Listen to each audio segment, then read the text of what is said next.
My dearest gentle reader. Oops, wrong show? Or maybe not. Because if you're a parent, you probably don't need fictional cliffhangers anymore. Your life already provides plenty of them. One moment everything seems manageable, and the next moment you're facing another challenge. A sick child, a difficult conversation, a work deadline, a meltdown at bedtime. You pull yourself up thinking, this is just a phase, this too shall pass, and often it does. But just a few steps later, the next cliff is already waiting. Sometimes parenthood can feel like moving from one edge to the next. And the more responsibility you carry, the steeper those cliffs can feel. Hello and welcome back to the Bodyful Minds Podcast. I'm Katarina, and today I want to talk about something that many of us experience, especially if you're someone who is very attuned to the people around you. Why discomfort in a situation can feel almost impossible to ignore. Why many of us feel the urge to solve problems quickly. And why the moments we most want to rush past are often the moments where real growth begins. So let's get back to those cliffhanger moments I mentioned earlier. The ones that are part of the reason why you are often on alert, ready to pivot, because you know a cliff might be just around the corner. And it is exactly this constant vigilance, this readiness for the unforeseen that stretches our nervous system thin. When your system is always preparing for the next challenge, it doesn't get much time to fully settle again. And when that happens, something interesting begins to shift. The cliffs we face start looking steeper and steeper over time. Not necessarily because the situations themselves have become more difficult, but because the capacity our nervous system has available to deal with them has become smaller. When we are regulated, challenges still exist, but they feel more like steps. When we are dysregulated, those same situations suddenly feel like leaps across a gap. And when that happens, something very natural kicks in. The urge to fast forward through discomfort, to get through the phase, to solve the problem, to make the tension go away. But here's where something interesting happens. The moments we most want to rush past are often the moments where the real learning happens. The situations that bring up hard emotions, the moments we lose our cool with our kids. I'm not saying you should lose your cool with your kids, but if you did, that's the moment you want to look at. The difficult conversation at work is another example. Those moments can show us something important if we're able to stay with them long enough. They reveal our triggers. They reveal our patterns. They reveal the places where growth is possible. But that requires something many of us were never taught. Staying in the gap. Sitting with discomfort long enough to understand what it is actually telling us. Now, when I talk about staying in the gap, there is an important nuance here. Because it is not about forcing yourself to sit in discomfort no matter what. When our nervous system is already stretched thin or dysregulated, our system is not really available for deep learning. In those moments, the priority is usually something much simpler. Solve the immediate problem, stabilize the situation, find your footing again. Growth tends to happen afterwards, when the nervous system has enough capacity for you to pause and reflect on what actually happened. Because real insight requires space. If your system is in survival mode, it is not looking for growth. It is looking for safety.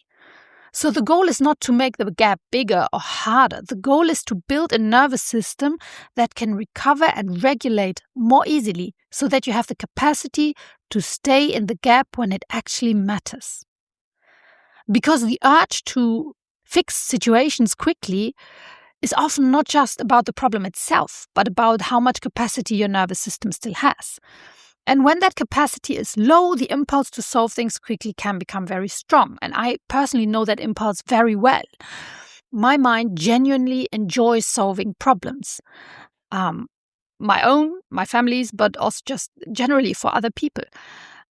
But there's another layer to it for me personally, and maybe you can relate to that, because as mothers, we often if we're not naturally doing so, but we often learn to attune to other people. So I'm very attuned to people around me. And when someone close to me is uncomfortable, frustrated, or upset, I don't just observe it. I feel it with them. My nervous system registers the tension in the room. And before I became a coach, there used to be a very strong impulse in me to resolve those situations quickly. But that wasn't necessarily because the problem itself required an immediate solution, right? But because removing the problem would remove the discomfort for everyone. For a long time, my reflex was simple: find the solution quickly, fix the problem, move on. Sometimes that even meant becoming defensive when I was trying to fix a problem of my own. And it still happens sometimes, because even as a coach, with all the tools, we are still human. Old patterns can show up for all of us. And that is actually one of the reasons coaching can be so valuable. When someone else can hold the space with you or for you and help you stay in that gap a little longer, it becomes much easier to notice what is really happening and to let new perspectives emerge. Especially when someone helps you notice what is happening, not only in your thoughts, but also in your body. And this is where coaching is fundamentally different from problem solving, of course, because as a coach, and especially working with body awareness, my role is not to solve the problem for someone. My role is to hold the space, to slow things down, to help you notice what is actually happening in your thoughts, in your reactions, and in your body. And often what emerges in that space is something much more valuable than a quick solution. It's a new perspective, a deeper understanding, or sometimes simply the experience of sitting with a feeling long enough for it to shift.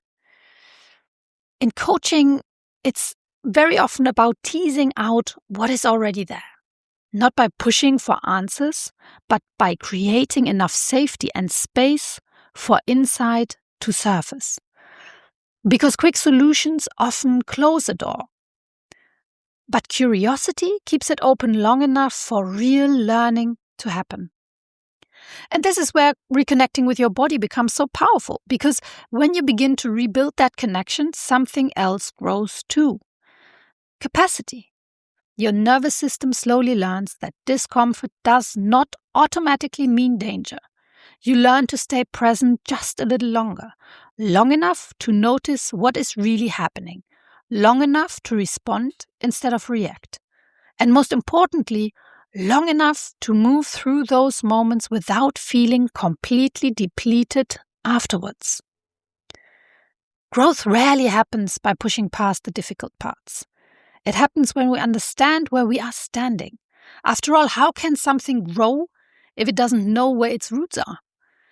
When you reconnect with yourself, with your body, your signals, your inner orientation, growth becomes something you can choose intentionally, instead of something that feels accidental, disjointed, or invisible. And maybe the cliffs don't disappear entirely, but with more capacity in your nervous system, they stop feeling like impossible leaps and start feeling more like steps you can take.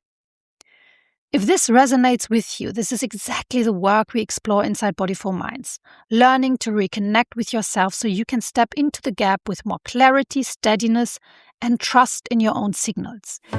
Because this is how you grow intentionally. More you, less noise. Thank you for being here, and I'll see you in the next episode.